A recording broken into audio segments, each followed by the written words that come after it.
औज़ुबिल्लाहिमिनश्शैतानिर्रजीम बिस्मिल्लाहिर्रहमानिर्रहीम। तकरीबन एक हफ़्ते की ताख़ीर के बाद आप सबको सॉफ्ट एनालिसिस में खुशामदीद कहता हूँ। आज का हमारा मौजू है कि जो अफवाहें हैं या जो मीडिया में आ रहा है कि पीटीआई वर्कर्स के ख़िलाफ़ फ़ौजी अदालतों में मुकदमात चलेंगे या कुछ उनके जो लीडर्स हैं, ये इसमें कितने हक़ाइक़ हैं, ये होना चाहिए या नहीं होना चाहिए। दूसरा, जो आज़ाद सर्विस और रिटायर्ड फ़ौजी ऑफिसर्स हैं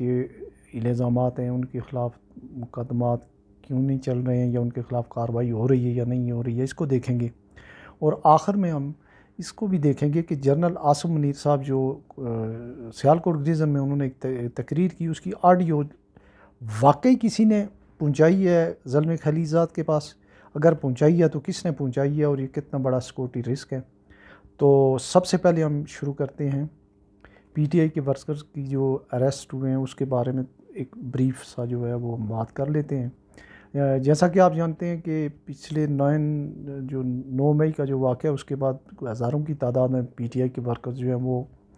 गिरफ़्तार हुए। उन्होंने जो है GHQ, core headquarter Lahore, Peshawar और आगे पीछे काफ़ी सारे जलाओ घेराव किया।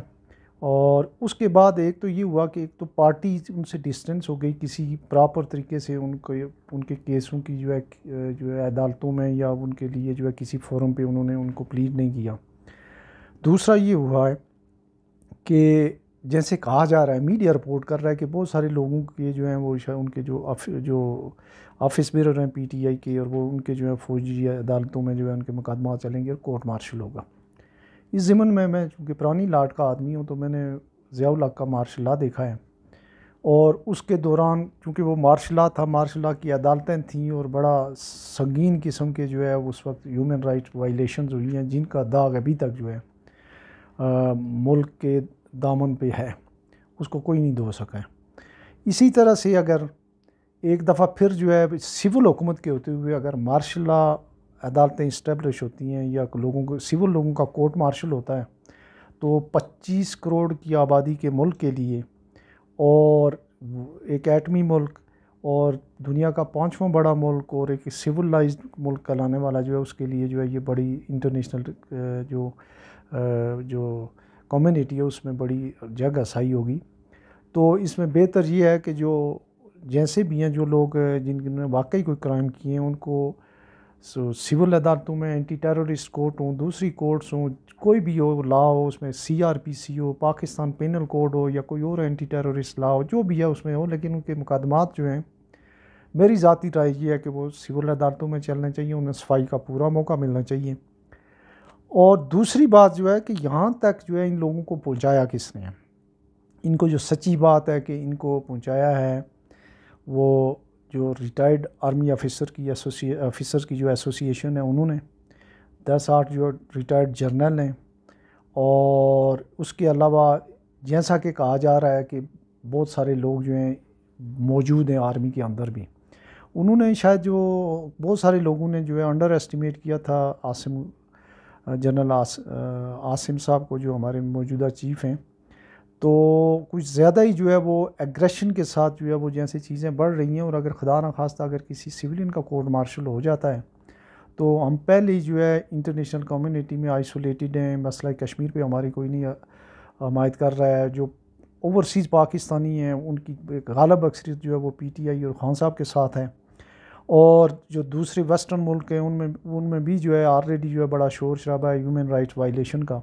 तो इसमें मेरा ख्याल है कि थोड़ी रिस्ट्रेंट की जाए तो बड़ा बेहतर होगा। अच्छा, एक तरफ तो ये जो है पीटीआई के और से जो आम शहरी हैं उनके ख़िलाफ़ सख्त गिर जो है एक्शन लिया जा रहा है, दूसरी तरफ एक बड़े आउटस्टैंडिंग मसला है, और वो है जो ऑफिसर वेटरन ऑफ पाकिस्तान की जो वीओपी की जो हैं जो ऑफिसर्स हैं, जो स्टेट ऑफ पाकिस्तान और जनरल साहब के ख़िलाफ़ जो जनरल आसिम के ख़िलाफ़ जो बातें कर रहे हैं, और जो सिविल पॉपुलेशन को, नौजवानों को भड़का रहे हैं कि वो स्टेट के ख़िलाफ़ और आर्मी के ख़िलाफ़ उठ खड़े हों, उनके ख़िलाफ़ कोई कार्रवाई नहीं हो रही है। ना ISPR उनके लिए कोई बात कर रहा है, ना किसी की पेंशन बंद हुई है, ना कोई ख़ास तरीके से कोई बंदा गिरफ़्तार हुआ है। इसके अलावा भी बेशुमार इल्ज़ामात हैं रिटायर्ड और आर्मी सर्विस ऑफिसर्स पे बदगुमानी के। उनमें जनरल आसिफ गफूर हैं, जनरल पाशा हैं, जनरल कियानी हैं, जनरल बाजवा हैं, जनरल फैज़ हमीद हैं, और इसके अलावा बेशुमार रिटायर्ड ऑफिसर के ख़िलाफ़ जो है वो बदउनवानी के मुकदमात सारी इल्ज़ामात हैं। उनकी प्रॉपर तरीके से कभी जो है वो उस तरीके से जिस तरीके से इल्ज़ाम लगते हैं कभी जो है वो उनके ख़िलाफ़ कार्रवाई नहीं हुई है। कोर्ट मार्शल तो बाद की बात है। तो मैं ये समझता हूँ कि अगर किसी बंदे का कोर्ट मार्शल वाकई करना है तो वो जो रिटायर्ड और सर्विस लोग हैं उनका ज़रूर होना चाहिए। उनमें 4 जो डिक्टेटर्स हैं वो सर फरिस्त हैं। हमदुर्रहमान कमीशन में जितने लोग हैं वो सर फरिस्त हैं और उनका कोर्ट मार्शल हो। इसके अलावा जिन लोगों के जो आज के दिन तक जो वर्दी में लोग जो हैं जो हमारे मुल्क और कौम के लिए बदनामी का बायस बन रहे हैं, ख्वाह वो जनरल आसिम के ख़िलाफ़ जो है वो बागियाना रवश इख्तियार किए हुए हैं, या वो मुल्क की जो है वो सलामती के ख़िलाफ़ काम कर रहे हैं, या ये भी मुल्क की सलामती के ख़िलाफ़ है कि जो सूबा सरहद और बलोचिस्तान जो है KPK और बलोचिस्तान से जो है वो अरबों डॉलर की जो है वो चीज़ें स्मगल होती हैं, और उनको जो है उसमें वो हमारी जो वहाँ डिप्लॉयड आर्मी है या जो FC है उसकी मदद के बगैर नहीं हो सकती है। तो उन सब के जो है उनके ख़िलाफ़ कार्रवाई और उनका कोर्ट मार्शल हो, और सिविलियन को कड़ी से कड़ी सज़ा दें आप, लेकिन उनके लिए जो है वो सिविल अदालतें होनी चाहिए। जो है वो ये किसी भी तरीके से मुनासिब नहीं है कि फ़ौजी अदालतों के सामने सिविल लोगों को जो है वो पेश किया जाए। आखिर में आपने जब सब लोगों को पता है कि एक दिन चंद दिन पहले जनरल आसिम जो है वो सियालकोट गिज़न गए थे और वहाँ पे उन्होंने तकरीर की। वो as a boss of army, as a सिपा सलार, जो मर्ज़ी कहें अपने सबॉर्डिनेट को, जो भी बात हुई है वो वहाँ से रिपोर्टेडली या उसमें ये कह रहे हैं कि मुबैना तौर पे जो है वो ज़ुल्म खलीज़ात को किसी ने बताई है। वहाँ ज़ाहिर सारे आर्मी ही के लोग थे। तो अब पहली बात तो ये है कि शायद ये झूठ हो, बल्कि अल्लाह करे ये झूठ हो, लेकिन अगर सही है तो इसके लिए इंतहाई स्टर्न एक्शन की ज़रूरत है कि सिपा सलार की जो बातें हैं वो, अगर एक अमेरिकन जो है वो है तो अफ़गानी है, लेकिन वो उनका जो है बहुत ही फ्रंट मैन है for Afghanistan, Iran, Pakistan, India, ये रीजन उसके हवाले है। और उसने जो ट्वीट किए हैं बल्कि इंतहाई काबिल मज़म्मत, और इंतहाई जो पाकिस्तान के अंदरूनी मामलात में और पाकिस्तान फ़ौज के अंदरूनी मामलात में जो है मुदाखलत के मुतरादिफ़ हैं। उसने पाकिस्तान के एटॉमिक प्रोग्राम के बारे में बात की है, वो भी काबिल मज़म्मत है। और इस सिलसिले में ये जो 2 आखिरी जो बातें हैं, आर्मी के जो अदर सर्विस और रिटायर्ड ऑफिसर्स हैं जो लोगों को इंस्टिगेट कर रहे हैं कि आप बगावत कर दें फ़ौज के ख़िलाफ़ और इंस्टीट्यूशन के ख़िलाफ़ और मुल्क के ख़िलाफ़, उनके ख़िलाफ़ भी कार्रवाई हो। और जिन लोगों ने जनरल साहब की जो है वो की हुई है, जिन्होंने ये ऑडियो लीक किया, उसकी बड़ी बारीकी से जो है वो उसकी तफ्तीश होनी चाहिए